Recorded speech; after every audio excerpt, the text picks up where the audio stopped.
What's up, guys? Today we're back with another Wrath goldmaking video. I'm going to talk about flipping BoEs. So for those of you completely unfamiliar with this, flipping, buy cheap, sell it for more expensive, sell it for more. You're looking for items that you can just buy on the auction house and then sell for more than you bought it for. And with BoEs, we're looking for gear specifically. Now, I talked about material flipping in the past. You can also do this with gear, and it can be pretty good. I haven't done that much in Wrath, to be fair. I did this back in Classic, but it's still going to work. The main limiting factor is how easy is it to actually find cheap items that are worth investing in.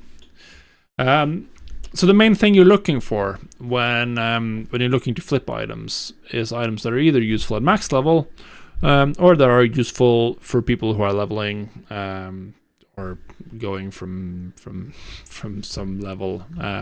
People are buying gear during their leveling journey to speed it up, and they're obviously buying gear at various points of the max level journey, whether it's to get a piece or two for a freshly dinged character, or whether or not they're just looking to add some of the raid BoEs to fill out. You can flip all of these pretty much. You can flip all of them, but I find that the best ones are generally going to be items that drop in the open world somewhere. So like raid drops are great because they have a lot of demand, right? The raid BoEs. The problem with raid BoEs is that they're pretty much only sold by raid groups, right? And they generally know that these items are valuable. They know that they're valuable. So they're not going to sell them super cheaply. They're often going to be able to price it relatively correctly. There's also the fact that, generally speaking, they drop a lot faster than any other item. Rather, the raid is cleared a lot every week. All of the raids are, which means that we see a lot of drops from the raid. So I really like stuff that drops in the open world or stuff that drops from just like random mobs.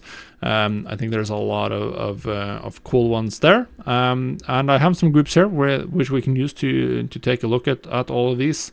This includes all of the BoEs. I only broke it down by epic and rare, armor and weapons. I think definitely breaking it down more based on what items you're actually seeing cheaply and able to sell is something to look for. But you can't flip all of these. Like I was flipping tier 1 bracers and belts and stuff like that as BoE in Classic. I was able to flip some of those. I don't have my TSM data, sadly, so we can't look at it. But the general approach is obviously we're going to be looking for items that are relatively cheap. So we want to prioritize items that are very cheap relative to their market value. So in the TSM setup that I have, I've set the maximum price to 60% of the market value. You can definitely get away with higher than that. As we can see, obviously, we didn't find any epic weapons. We can run the epic armor group and see if anything shows up below or close to my minimum price, and then we can make an informed decision of whether or not it's worth buying. So here, we found some Boots of Septic Wounds. This is a Nax BoE, and yeah. So the price is cheap relative to the market value, but you can also see that there's a ton of relatively cheap ones here. It's not worth buying 5 of these. The price of this one is probably trending downwards. I would not buy this. Then you just keep scanning, and here we have the Bracers of the Smoldering Inferno. This is pretty close to the to my max price, but also once again huge volume, which is why I generally don't find that the raid ones are often not that great. Darkmoon cards shouldn't be in the group. I'm going to remove those before I give you the import string. Why are these so expensive? Are these super good?